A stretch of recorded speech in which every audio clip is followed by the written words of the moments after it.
Friends, you are in for a treat today. I have the pleasure of sitting down with a good friend of mine, Jacob Lewis, who is the pastor of the church that I go to, an amazing client at our Westside location, and we are diving deep in helping us understand how we can achieve our health and fitness goals by learning to overcome loneliness.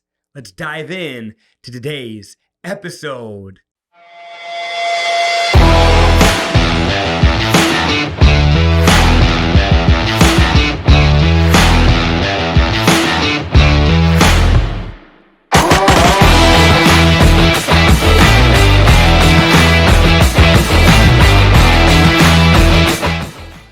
Jacob, what is going on, my man? Welcome to the show. Thank you so much. This is exciting. Dude, this is so exciting. I remember talking with you about wanting to launch a podcast, and I found out through that you have a podcast. I just love it. There's nothing better than finding out that you have a podcast all about Mountain Dew. Yeah. And that probably goes very against your audience of what you're trying to do here with Fit and Healthy Super Bowl. So you know, I appreciate you even mentioning that it's a thing. Yeah. But here's the thing, and we're open about this on the podcast. Oh yeah. The only time Mountain Dew is in my fridge is when we do the podcast. I don't regularly drink Mountain. I can't imagine every day drinking down multiple Mountain Dews. I think if in a bottle, it's 147% of your daily sugar. It's wild. Isn't that unreal? That's wild. I just 147%. I just remember when Mountain Dew was Mountain Dew. Yeah. And then it finally came out, I believe, with Baja Blast. Yes. Code Red was the first. Okay, yeah. The red one. The red one. Yeah. Code Red. And so it just, when I found out that you had a podcast, and I was like, that is interesting.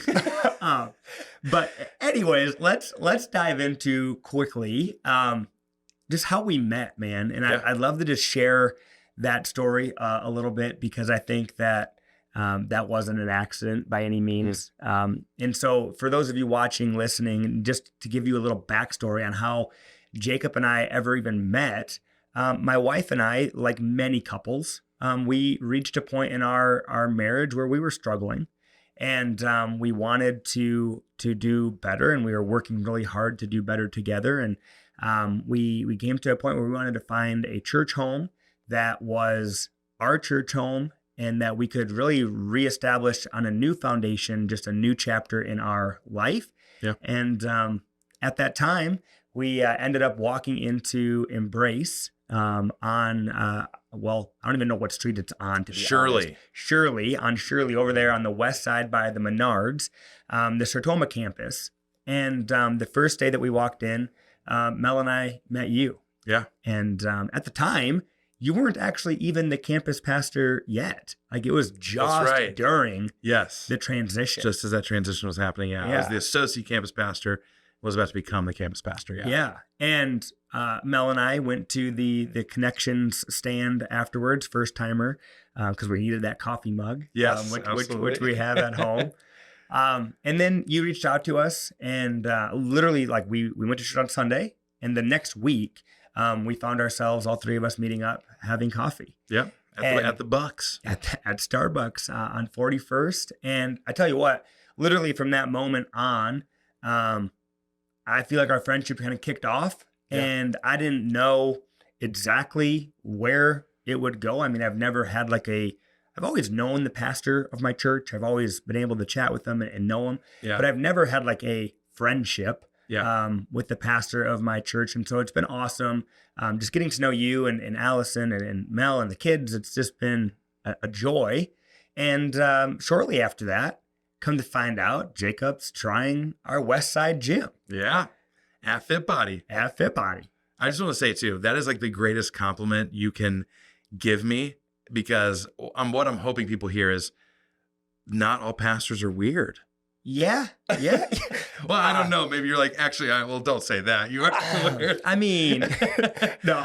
Believe it or not, we don't just sit in a white room when we go home with a cross on the wall and do nothing. We're real people with real lives. And that's one of the, honestly, the best things that really I have been able to find. And I know that we're not diving into a relationship with Christ podcast right now. However, I just want to say that that's been one of the best things I've found recently with my walk with Christ, is just that it's a real relationship.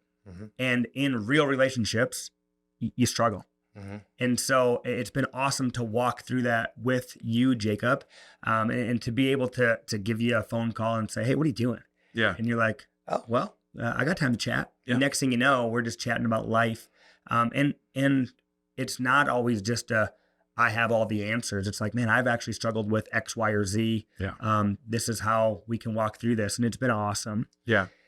And really, that's how this podcast episode came to be. Yeah. I had called Jacob one day. I was going to, the day I called you when we were like, hey, we should do a podcast episode on that. I was actually going to meet with Lifelight and chat with them about if there's any way at their next festival that we could somehow have like a fitness something at the festival. Yeah.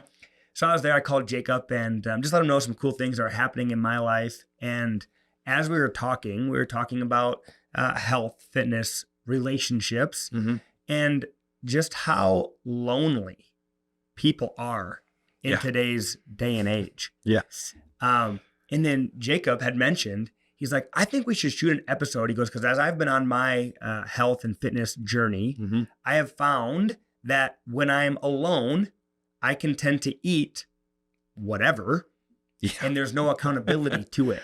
Yes, absolutely. And so dive in a little bit, Jacob, as to what you were kind of sharing with me originally before you kind of pulled up some stats. Yeah. What were you sharing with me that day about kind of loneliness and eating and accountability? Walk through that road with us. Yeah. I think when we're approaching, so I kind of interesting backstory on this too, is I studied in college exercise science and nutrition. And so like all this stuff has always fascinated me a lot, like working out. Yeah. All those things have been a part of my life. And I'll be the first sucker to absolutely admit that, like, when a new health trend comes up, when a new supplement comes up, when a new band that does this, like, I am that guy who the ad targets, and I'm that guy who then tries it. Cause I'm like, oh, they did it. Like, this is the thing. Yeah. Is it ever the thing, CJ? No, it's not. No. It's not. It never is. No. And so I think a lot of the approaches to like eating well, it's usually in the form of like, eat this, don't eat that, eat at this time, fast then, fast there. And I've never really heard anyone talk about a social component of eating. Yeah. But that is such a real thing when it comes to eating. I mean, for as long as humans have been around, a staple piece of our culture has been gathering together around tables to eat together. Yeah. Right? After a wedding is done, what do you all do? Yeah. You all go and you sit around a table and you eat food together to celebrate the thing that just happened. Yeah. And so I'd never thought about a social component to it. And as I was driving one day, it just popped in my head. I'm like, so oftentimes the time when I'm most susceptible to eat poorly, it's when I'm alone. Yeah. And most of the time, even more specifically, because of the reason I thought of it was in my car, was it happens in my car. In your car. In the car. Yep. And I just thought it'd be fun to ask a question of both of us right now. Yeah. What is the thing that you know in the back of your head? It's that like dirty little secret guilty pleasure. What is the thing that you are most likely to? I call it shame eating. Yeah. Okay. Because we've all been there where we get something, we get some type of food, and we don't want anyone to see what we're eating. So we just scarf it down in our car really fast. What would be the thing that you'd be most likely to shame eat? Okay. So there's a couple, but the thing that popped into my head, and I actually have shared this story with a couple people before. Yeah. My wife and I, after we had a big Thanksgiving workout, it was Thanksgiving Day, every grocery store in town was closed except for Sunshine downtown. Okay. Sunshine. Okay. So we got done at Fit Body. We both worked out. The other coaches were coaching. So my wife and I worked out, and we stopped at Sunshine downtown. And I don't know what the topic of conversation was or why this came to be, but Little Debbie zebra cakes or tree cakes or whatever the little cakes are of Little Debbie's was kind of the topic of discussion. Okay. Which we actually at Fit Body got these like sweatshirts with the Little Debbie Christmas tree. And it says, something with like the Fit Body logo on a satchel of that tree, and it says "out here just looking like a snack." So we got those sweatshirts. But my wife and I stopped at Sunshine downtown to pick up something for a Thanksgiving meal. Yeah. And my wife and I are like, you think if we bought this Little Debbie's box of Christmas trees that we could eat the whole thing before we get home and throw it away so that the kids didn't know that we got these Little Debbie cakes? Yep. And so there might be definitely other things, but that's the first thing that popped in my head because we legitimately, I think there's 6 or something in a box, and we unwrapped 6 individual cakes, and like we're fitness people. Yeah. And we are like down in these things on the way home.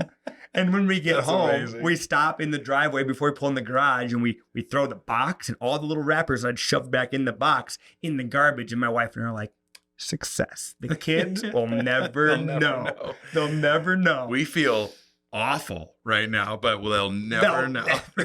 Yeah, our stomachs are like gurgling, and it's like, oh, we just ate all that sugar. Because you admitted to me before, like, you tend to be more of the sweet tooth weakness. Oh, dude. Than anything else. Oh, yeah. So shame eating in the car, most likely going to be something sweet. Yeah. Actually, another one is a Snickers. Snickers? I will definitely, gas station. Yeah. Snickers or a Butterfinger. Yep. Or a Reese's.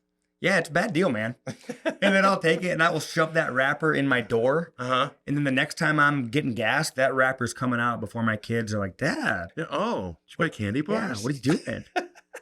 Yeah. That's good. Mine is, I don't even have to think about it. It's so easy. To me, the creme de la creme, the peak of fast food is Taco Bell. Taco Bell.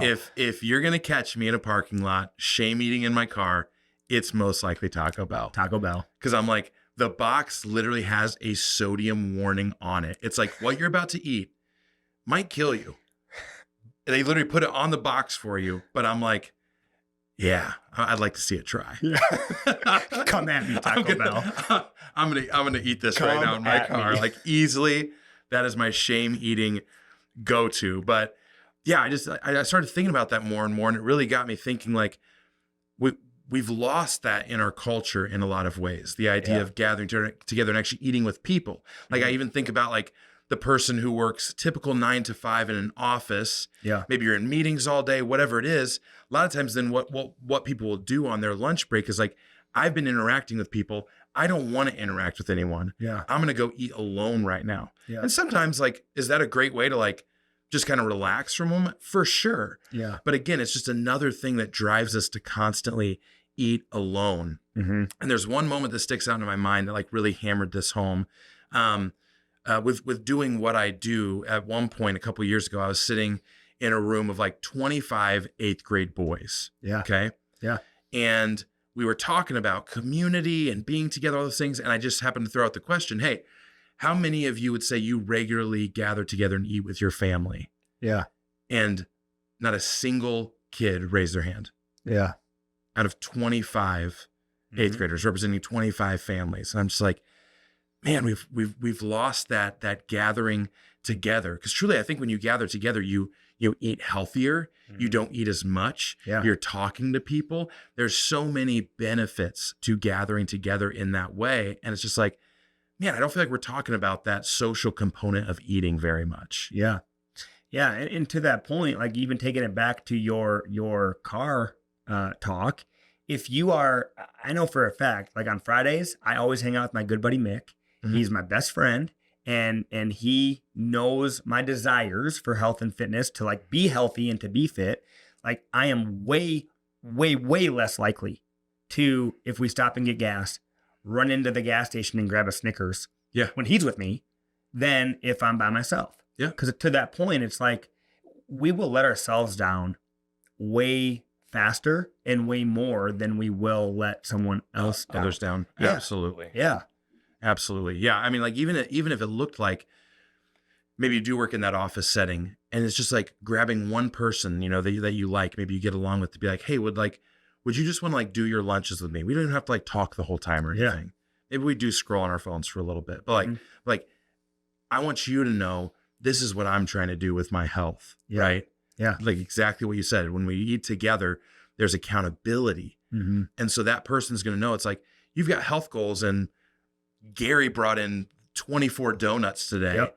And you're just kind of, staring over at him, looking at him. It's like, hey, like we're just going to eat our lunches. Like they can be that accountability person for you. Yeah. Because as much as we love to think we are just so awesome, we can do it all on our own, we let ourselves down on our nutrition goals all the time. All the time.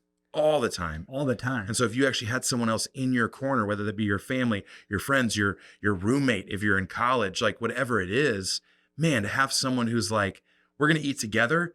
And because we're eating together, I'm going to keep you on track as well. Such a benefit. There's like definitely twofold to that, because I have also worked with clients where I have seen that work to their downfall as well, because there's one point that what you said is you need to not only eat with someone, but share your goals with them and make sure that you can get a confirmation that they will help you work towards your goals. Because otherwise, a lot of times too, you can end up eating with people and maybe they don't have the same goals as you and they don't know what your goal is. Yep. And now it almost is like they shame you. So you need to make sure that you are sharing your goals with the people that you have around you. But we've also lived in the place where it's like, don't share your goals with those around you that aren't also doing the same thing as you, because if you don't achieve it, then they're going to just judge you. Yeah. Yep. That's huge. So we just shut it down. Yep. We eat alone and then we don't tell anyone about our goals. Yep. And then because no one's eating with us and they don't know about our goals, we're then like, well, forget about it. Yeah. I'm going to eat X, Y, or Z because you know what that Taco Bell does in the moment? Dude, it makes you feel good. Yeah. In the moment. Yeah. In the moment. And the second you crumple that bag up and then you go, throw it away. Like, why'd I do that? How'd I do that? Yep. The Little Debbie's. The Yep. second I threw that in there, I was like, yeah, pulled that one over my kids. But why'd I do that? Yeah. Yep. You know, exactly. it's the same thing. And I think you hit on like one of the biggest lies I think that really prevents many of us from developing those deeper friendships now. And I think we're probably going to get into friendships along with the eating stuff here, because I think it plays so hand in hand. But like one of the biggest lies that I feel like prevents us from deepening those friendships is exactly what you said. If I told them what I'm going through, they would judge me. Yeah. And I know that I'm just one person sitting here, but I can say one of the greatest things for so many of my friendships have been choosing to go first in vulnerability, because someone's got to go first. Yep. Someone's got to do it. Going first in vulnerability and sharing those things. And I can tell you confidently, if you had to guess percentage-wise how many of those people have actually judged me when I told them those things, what would your guess be? Yeah, none. 0. None. And in fact, most of the time, what happens is they go, I struggle with that exact same thing. Yeah. Because we're all humans. We're all human. We're all humans. And like, they will literally look you right in the eye and they'll be like, man, like, yeah, me too. Yeah. And I think that this is totally off topic a little bit, but it is a little random brain thought that went through my head.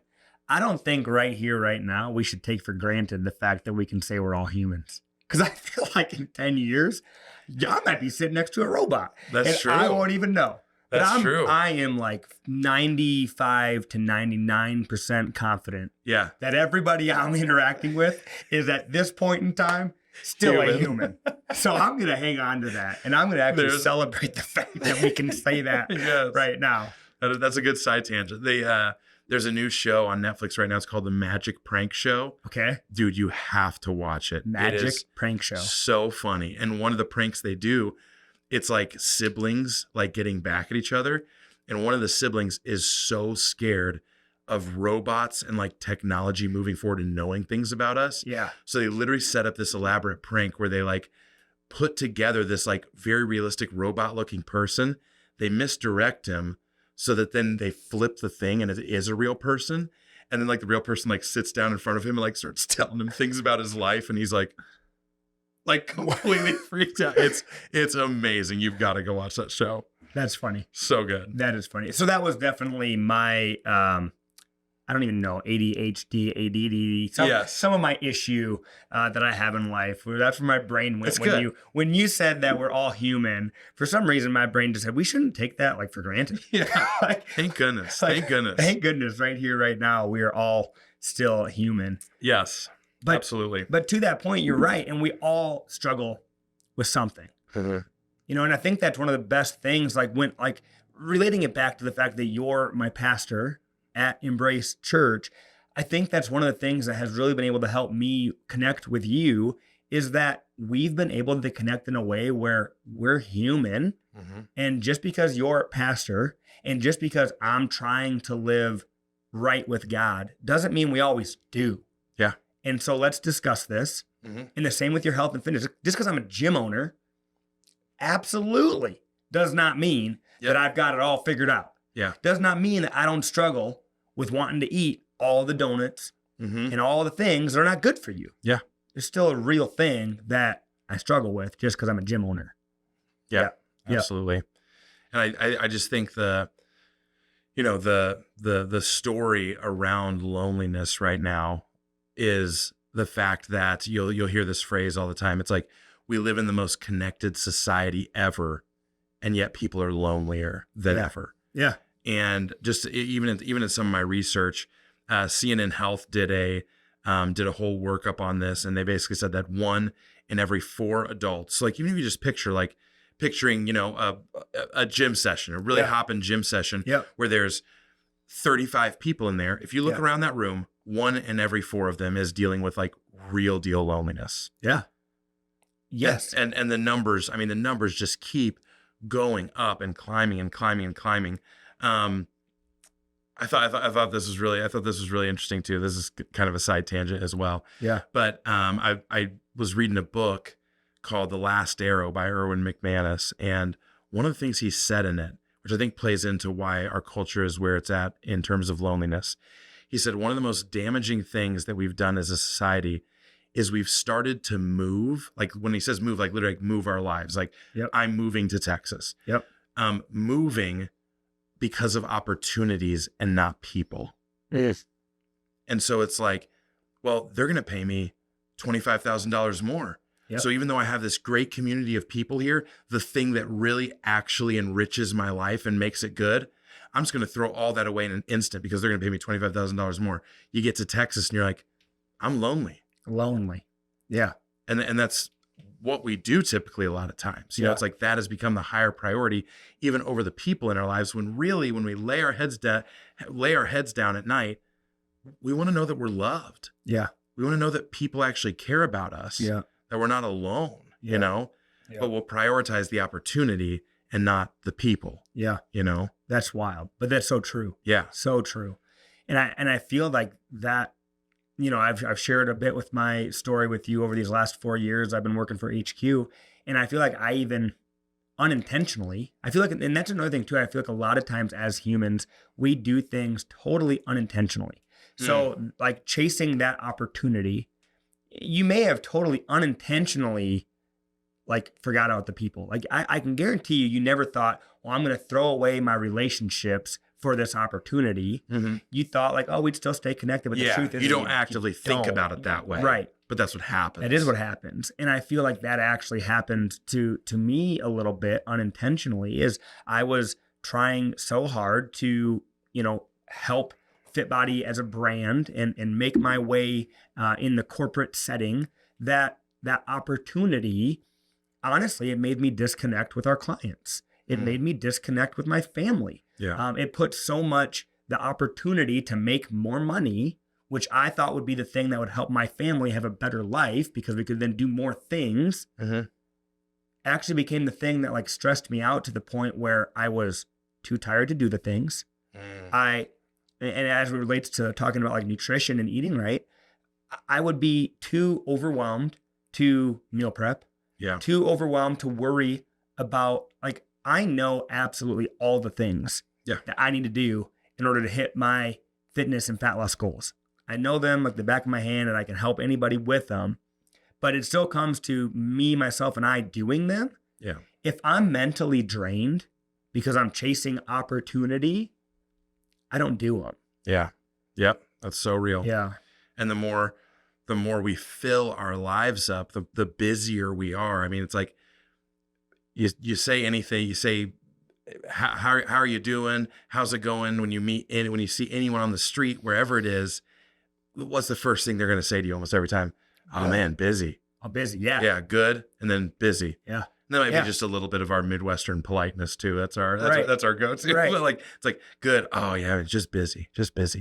And we both know the busier we are, the more on the run we constantly are. Mm-hmm. What's the easiest food? Yeah. Fast food and unhealthy food. There it is. It's everywhere. There it is right there. Like that is the easiest go-to. That's what we'll end up doing.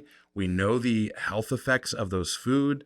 We're going to feel more drained, less energy. We're just going to feel gross, and then we're not motivated to do other intentional things in our life, Yeah. We're just not. Yeah. And so that on the go-ness, that busyness, it is really hard to overcome. Like I don't downplay that, Yeah. We're in the midst of launching a new building right now. We're actually moving buildings, and it's like, it is a wildly busy season. It really is. Yeah. But what I find is if I really, really examine my time, even in a busy season, there's still time. Yeah. There's still time. There is. People always, the go-to is always like, why don't you look at your screen time? Mm-hmm. And you're like, oh, surely it's 20 minutes today? Yeah. And then you look at it, it's like 2 hours. Right. Wow. Seems like maybe you could have used that 2 hours for something, And what's so crazy is that 1 or 2 minutes here or there on that screen time, walking here, walking there, like it adds up to so much. Mm-hmm. And then it's like, if it was really 1 or 2 minutes on the screen, how many minutes did that occupy your mind? Yeah. Right. Yep. And then it's just being prepared too, to know, like, cause one thing, I don't care how busy you are, you have to eat. Like if you don't eat, you die. Yep. Like you need fuel. Yep. And so what happens is we get busy and we don't prioritize making sure that we have our food prepped, planned, ready to go. Yeah.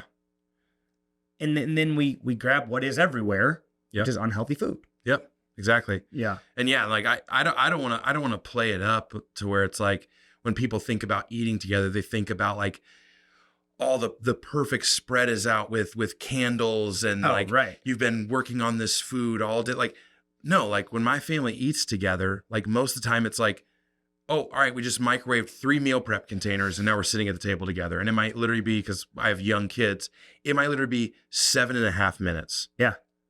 But man, it's so worth it. Mm-hmm. It's so worth it to gather together like that. Did you grow up in a family that typically ate around the table? Yeah. Yeah. So I don't have any siblings. I'm an only child.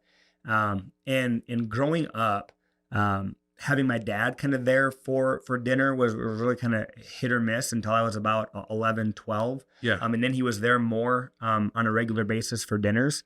But me and my mom, and honestly too, we kind of were that household. Like we would have even some of the neighbor kids. Yeah. We'd always have dinner at the table.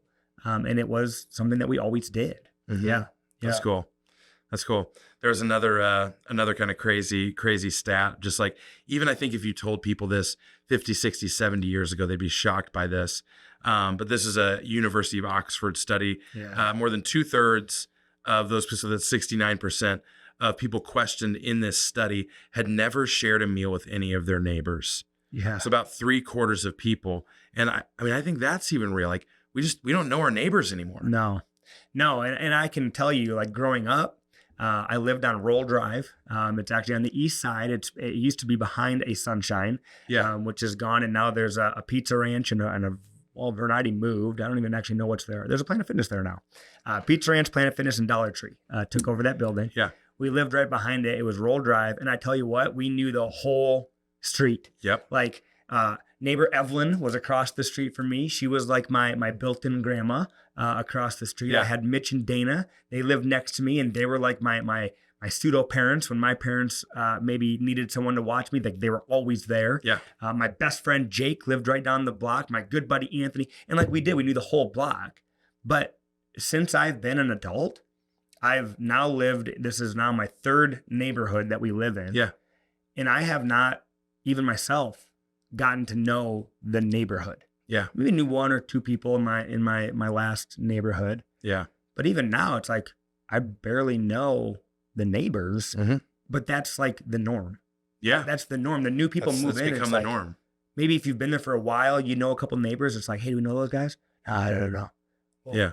go ask. Go find out. Like back in the day. Go meet them. The day they moved in, you seen the U-Haul pull up or the Penske truck or whatever it was. Like the neighbor was bringing over brownies. Yep. But now it's like, I'm not eating that food that you brought me. I don't know you. Yeah. Like there's zero trust. Zero. Yeah. Zero trust. And it's like when you think about like actually planning like eating with other people outside of your family even, what would be the easiest people to eat with? It'd be your neighbors. Your neighbors. Because how often do we feel that guilt trip of like, oh man, like I want to ask CJ and Mel to come for dinner, but like I don't want to ask them to like drive 20 minutes and do this. And then you just talk yourself out of it. Yep. But if someone's literally right next door to you and you know them and you call them a friend, that's so easy to go, hey, we're grilling burgers in the back right now. You guys just want to hop on over and eat some burgers? Yeah. So easy. And boom, you're eating with people. You're developing friendships. Like, man, get to know your neighbors. Now, I'm not saying that there's not some sketchy neighbors out there. That's like maybe meet everyone else, but maybe not the sketchy ones.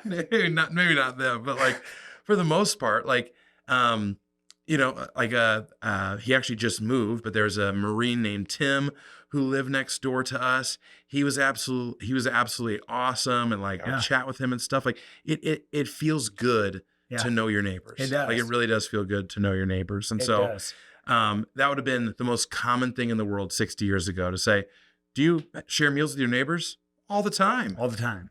Man. All the time. Yeah, I come a long way from that. I remember growing up too with like block parties were a real thing. Like you'd block off the street and all the neighbors would like this day, all the neighbors are getting together.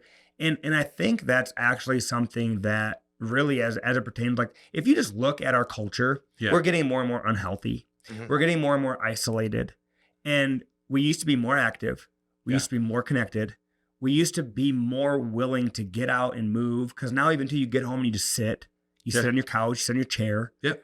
People aren't doing the things anymore. But if you can get out, move your body, meet your neighbors, share accountability with them. Like, hey, this is why, like, man, I see you every morning. You're like leaving before the neighborhood's even up. Like, what's up? Well, I'm going to the gym. Yeah. And you're sharing then like, this is why, and this is what. And now it's like, oh, hey, did you go? I didn't see you leave today. Yeah. And even that little conversation with your neighbor is like, that's how like, so you still going to the gym? Yeah. And then boom, even in that moment, you're accountable. Like, oh, I'm going tomorrow. Yeah. Going tomorrow. Oh shoot. No, I haven't been going. Like, it hits you immediately. Because when you have more connections, more people in your life, but that leads me to the question. It's like, okay, so someone that is struggling with loneliness, it's not like they're struggling knowing they're lonely. Like they're lonely. Yep. So it would seem obvious, like go get a friend. Yeah. But clearly that's not happening. Yeah. And in the society in which we live in, it's making it more difficult for that. Yeah. So like, how do we break out of this culture of like loneliness, not sharing our goals? Like, how do we change that? Yeah. It's a great question. I mean, the gut answer that immediately comes up, and like, I'm speaking from all of this from the perspective, again, of like my job is mostly people. Yeah. Like the people who attend the church that I work at. And so like that's my whole world all the time is people, and hopefully connecting people or helping people take next steps all the time. And the thing that comes to mind immediately, my gut instinct is just to say like, you have to take a chance. Yeah. Like, I don't really see any other way of that happening unless you take a chance. Yeah. So it's like you hear that your office is putting together a volleyball team for sand volleyball this summer. And normally you go, well, I don't really do that. Yeah. Take a chance. Yeah. You may not know them super well, but if you're lonely, man, what a great, you're going to go on every Tuesday night and hang out with some people. And maybe afterwards they'll go get a drink or some appetizers somewhere, and boom, you're spending time with people. Yep. Yep. And I think to that point, it's good to just be aware that if you are someone watching and listening to this and you are struggling with loneliness, I want to like have you prepare your mind, prepare yourself that unfortunately you may get rejected. Yeah. It may not go well. It may not be what you were hoping. Yeah. But I don't want that to discourage you. Yeah. I don't want that to be the thing because, and this is one thing that I've really had to like remind myself and as, because obviously Fit Body is a people gym. Like we're not just a 24/7, workout on your own. We are a people gym. Yep. And as much as myself and my team work to make sure that we give every person that walks through our door an amazing experience, that we greet them, that we learn their name, and the next time they walk in, we're greeting them by name. Yeah. Like as much as we try to do that and we strive to do that, we are still humans and we still fail. Yeah. And I even think that too about the church. Man, like I'm so thankful that my first interaction at Embrace, Mel and I got connected with you. Out of anyone that we could have, it was you. And then next thing you know, 3 days later, we're going to grab coffee. Like, yep. I'm very thankful that happened to me. But I know that there's probably many others out there that wasn't the case. Or not that wasn't, but that isn't the case as it pertains to Fit Body or the church or the thing that they're trying to go get connected in. But I don't want it to discourage them. You know what I mean? Because then you're stuck even feeling like, well, I tried it. It doesn't work. Yeah. Try again. Yep. Try again. And I think a good self-check for that is like, I love the phrase, there's a guy on staff who I'm trying to think of the exact way he phrases the question. He says like, what's the story you're telling yourself in your mind, Yeah. And I think we have to kind of like test some of those feelings. Like sometimes it's obvious, right? Let's say you go to that volleyball thing and they are completely rude to you. Yeah. It's like just not an environment you like to be in. Yeah. Maybe the way that they're talking, treating people, whatever. Yeah. And you just know. Yeah. But sometimes it maybe just isn't like, maybe it just didn't go absolutely perfectly. Yeah. So then the story we tell ourselves in our mind is, yeah, that wasn't good. They don't like me. No one ever said that. Yeah. No one ever said that. Yeah. But that's immediately what we start telling ourselves. And then we just talk ourselves right out of it again. Right out of it. And so like really asking that question, like, is that just a story I'm telling myself in my mind because I'm feeling a little bit insecure about taking this chance right now? Or was it actually a really bad experience? Right. Because I think a lot of the times, if we're really honest, it's a story we're telling ourselves in our head. More time than not. Yeah. Because and the crazy thing, and I don't remember the exact study, but it's that it was like when people have conversations, it takes, I was going to throw out some numbers. I know they're not exactly the right numbers, but let's say it takes normally 0.4 seconds for your brain to fully, like once you're done talking, it would take me 0.4 seconds to fully like process what you just said. But then the study was done, the person receiving, like hearing what you say, they would normally respond in like 0.3. So if it takes the brain 0.4 seconds to fully process what happened, but you already have an answer with 0.3 seconds, then we're not even allowing our brain to fully process what just happened. Yeah. And so with that being said, like you may go into a situation and you're already telling yourself a story of how it's going to go. And so you already made up the story of how it went before you actually fully experienced it. Yeah. That's a great point. Yeah. That is a great point. But yeah, I just keep thinking like, take a chance. Like even in the field of work I'm in, like we have groups at the church and that can be an intimidating thing. Like, you want me to go join a group where I don't know people? You got to take a chance. Yeah. It's not going to happen any other way. Yeah. You've just got to take that chance. There's so many, I mean, like if you really actually do the research and look for yourself, you can probably find some, even if it's a really like niche hobby group. Yeah. Like you can find something for it. Yeah. It's like, I love playing board games. Well, over at trying to think of what the gaming store is over on the way. Like I think it's called like the Dragon's Den or something. Well, the Dragon's Den has this like board gaming night. And it was like, take a chance. Go. Yeah. But if we tell ourselves the story, like it's not going to go well, no one's going to like me, blah, blah, blah, blah. We won't do it. Yeah. So you got to take that chance if you want to start getting out of that loneliness, if you want to be around people. And that's so true because you can get out of loneliness, and as it pertains to your health and your fitness, find a group. And sometimes that can be very intimidating because maybe the group of people that you have right now are not health and fitness people. Yeah. And so now you're stuck. So let's not even related to loneliness. Let's just relate it to health and fitness for a quick second too. Maybe your group that you have are not health and fitness focused people. So everything that we just said about trying to break out of loneliness also can be applied to trying to break out of being unhealthy. You have to take that chance and try to, well, okay, there's this group that does this workout, and I know they go work out at this certain time. I don't know if they'd really like accept me as part of their group, but I'm gonna go try it. Yep. And it might not go well. Yeah. But then you go try somewhere else. Yeah. Try something new until you find it. And I'll be honest, like I've had quite a few, actually guys in particular, tell me that, I tried Fit Body because I either met you or I had some lady friends that were doing it. And I did it more so just because like I wanted to see what it was like and support them or you. And it's like, then they tried it and it's like, I'm actually kind of having fun. Yeah. Like, I'm actually kind of having fun doing this 30-minute group fitness thing. Yeah. And so I'm not saying that Fit Body is going to be the thing. It might not be. It might be something else. Yeah. But you have to be willing to try new things and get out there, because that's what's going to get you moving. Yeah. That's what's going to hold you accountable. And I like this saying, you never know when you might meet your next best friend. Yeah. Like, because so many times you talk to like adults, it's like, when's the last time you've met a best friend? Yeah. It's like, man, my best friends are like from when I was in like elementary school. Like those are my best friends. Yeah. But when I look at like my best friend is Mick, and I met him 8 years ago when him and his wife walked through the door of Fit Body to do a trial program at the gym. He's now my best friend. Yeah. Like, you didn't know that was going to happen. I know that's going to happen. Yeah. 8 years ago. Absolutely. Like, it's just wild. Yes. So take that chance, break out of the loneliness. Yeah. And man, I think it was awesome as you and I were talking and just realizing how much like we'll let ourselves off the hook. Like, I have these health and fitness goals. Yeah.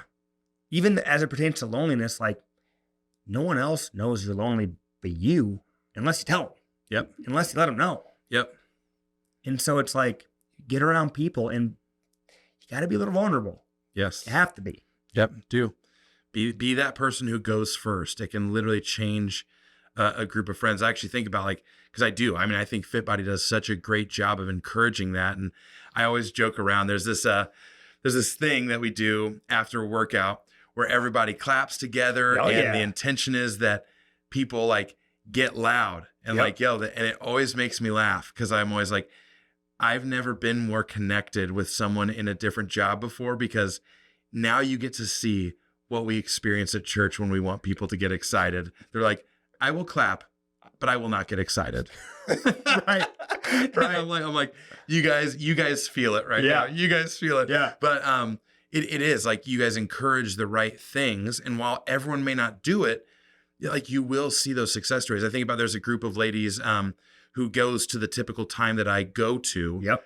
I could shout out their names right now, but I don't know if it'd be kosher. I don't know if they want to be mentioned on a podcast. Yeah. But they probably know who they are. That's right. And like they went from being people who don't know each other. Yep. One or two of them took a chance to start interacting with the other ones. Yeah.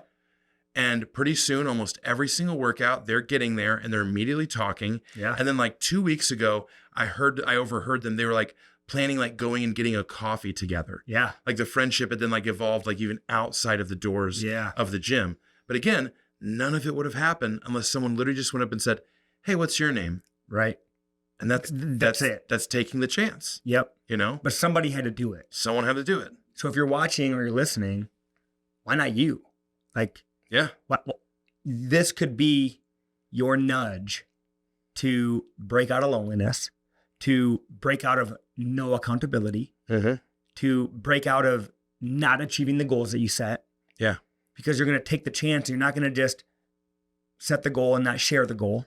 Yeah. You're not going to be lonely and not tell someone. Yeah. You're going to try the thing. Yeah.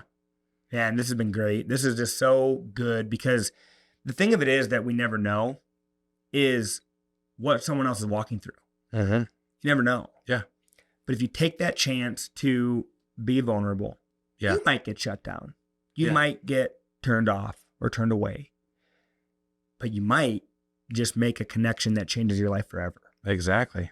That is it right there. And like when you Sioux Falls, fit and healthy Sioux Falls, like this is an area that will bleed into all of the other areas in your fitness and wellness because it has such significant impacts on our mental health, right? So much. Like the studies on it are staggering of what loneliness and isolation does to our mental health. And we will go, I don't want to do anything. Yeah. I'm not going to pursue those goals or anything like that. Yeah. So it's like, man, like plan a meal with someone. Like, man, if someone's listening to this today and like, there's one thing that would just, man, fill me with joy, it would be like, we should just go.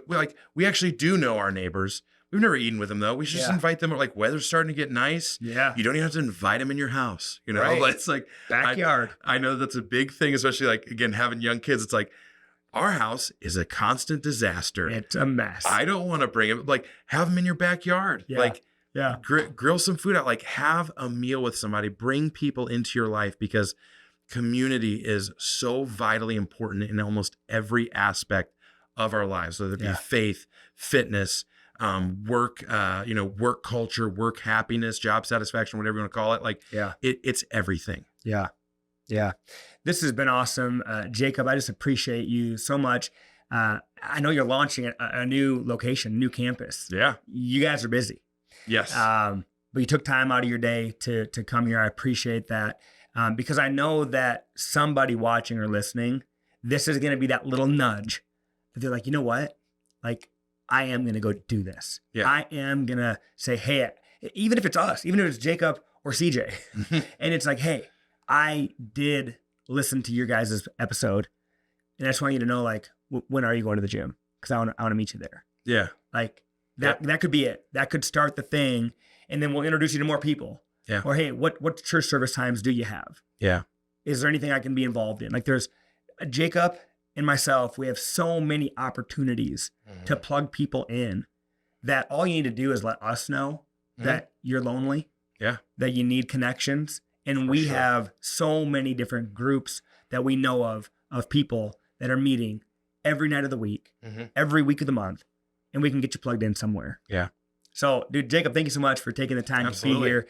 This is awesome. This is so great. But you guys, do us a favor because we can spend all the time we want shooting these episodes. But if you don't like, subscribe, and share these episodes, you're going to be watching them by yourself, my friend. So go ahead and share this episode with a friend. And you already know, we'll be back next week with a new episode. Just appreciate you guys because this has been awesome. Have a great day and go make a new friend. Bye, you guys. Peace.